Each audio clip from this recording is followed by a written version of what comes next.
All right, guys, this is going to be the Great Depression and New Deal notes. All right, so our first slide here is the Great Depression. This will start on October 29th, 1929. It's going to be the end of the Roaring Twenties. They nickname it Black Tuesday. When you're talking about a depression or recession in general, it's usually characterized by high unemployment and a loss of homes. So it means you have a lot of people out of work and a lot of people are going to be losing their homes because they're not able to afford their mortgages, and also loss of other possessions as well, like cars and so forth too. All right. There'll be a lot of causes for the Great Depression. I list a couple here, but there are more than just these five. There are more, but one is going to be the Dust Bowl. During the 1920s, you're going to have poor farming techniques in a drought, which is going to ruin farms throughout the Midwest. You're going to have a lot of farmers out of work. Another one's going to be bank failures. Banks are going to be making improper loans and investing poorly, and there's going to be the government's not responsible for checking in on these banks. They're going to pretty much do whatever they want, and when it comes to you trying to get your money from this bank, when they close, you'll lose everything when that bank closes. Right? The biggest one, obviously, kind of just marks the start of it. It's going to be the stock market crash.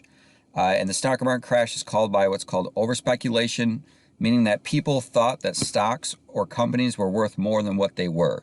So say a stock price that should have been worth maybe $10 per share was selling for maybe $50, $60, or $100 per share, and you're overspeculating. People are going to pay way too much for the stocks, and they'll end up losing money when the stock market crashes.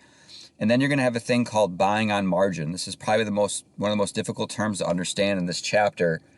Buying on margin is where you want to invest in the stock market, but you can't really afford it. So what you do is you take a loan out from the bank to purchase stock, say $10,000. The problem with loans is when you take it out from the bank, you don't just owe the bank $10,000. You'll owe them $10,000 plus interest. So you might not owe the bank $10,000. You're going to owe them, say, $12,000 in the end. That's how banks make money. And you're speculating that you're going to make so much money in the stock market that you can take out this loan, purchase this stock, and then over time, the stock's going to be worth a lot of money where you can sell it and pay off your loan and still make money. The problem is when the stock market crashes on October 29th, 1929, all your stocks are pretty much worth nothing. And then the biggest problem is you still owe the bank money. Just because you lost your money in the stock market doesn't mean the bank's going to stop asking for their money. To take out a loan of, say, $10,000, you're going to have to offer the bank something in return so that they can cover their losses. Usually that something is a home or a car. And so when you can't pay your mortgage, the bank will repossess your home or foreclose on your home, and you'll lose your home, contributing to the depression. Right? Another thing is going to be overproduction and underconsumption.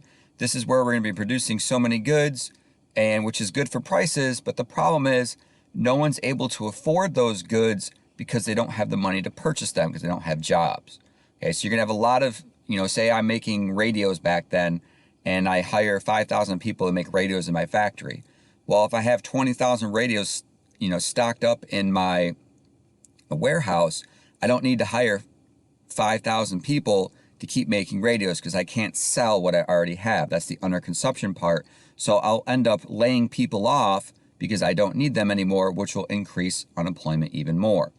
And then you're going to have what's called a high protective tariff. We talk about tariffs, which are tax and imported goods, and that other countries will do the same to our exports going to their country because we are taxing their goods into our country.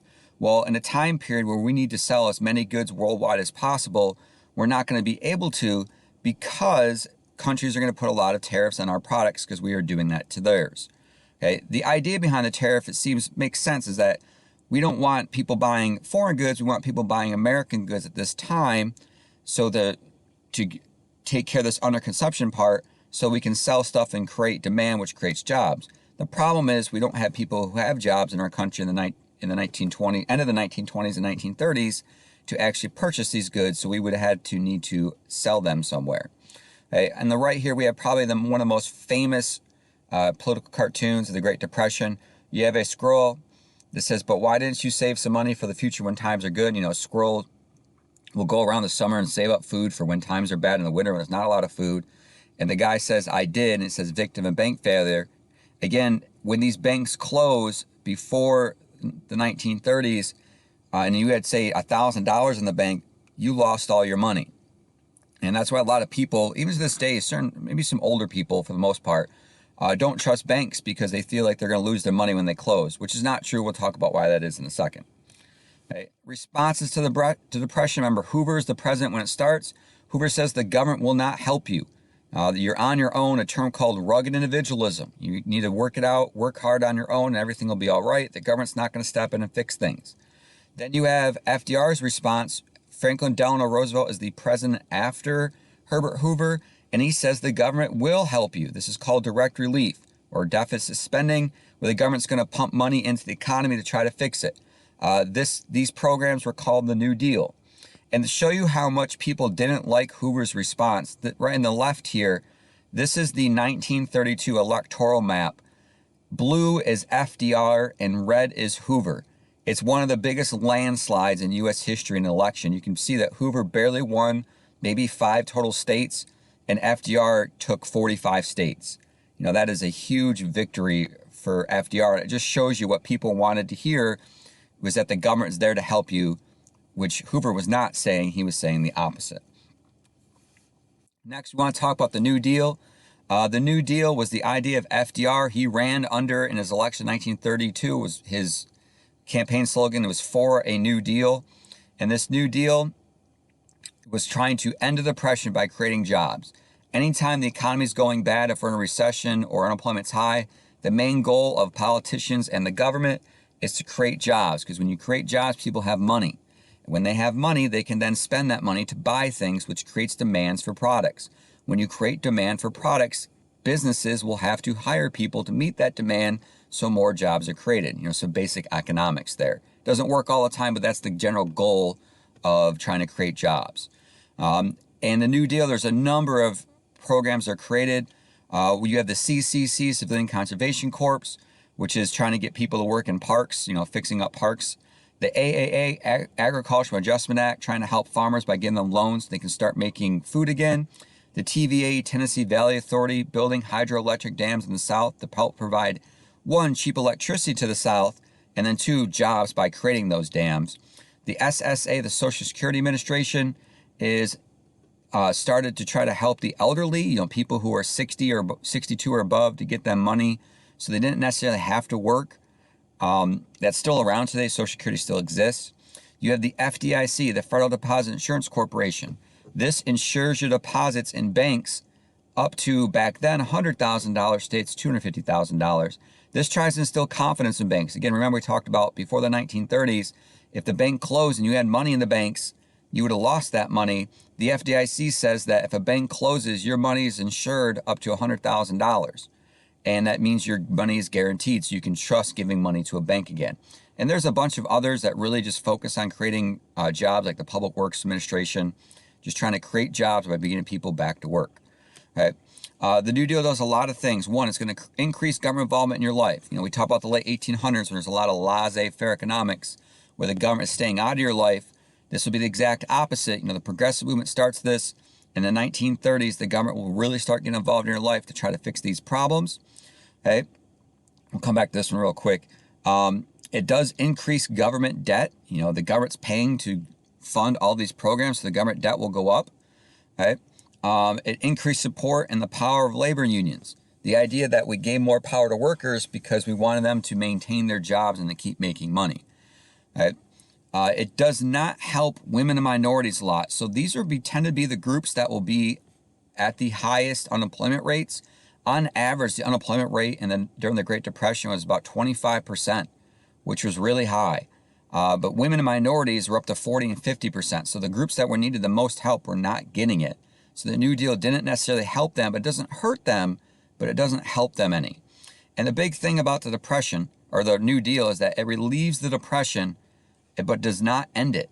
So the New Deal doesn't stop the Depression. It does relieve it. It makes things better. Unemployment will go down. The economy will recover a little. But towards the mid and end of the 1930s, you're going to see a spike in unemployment again because the New Deal programs just simply aren't working enough.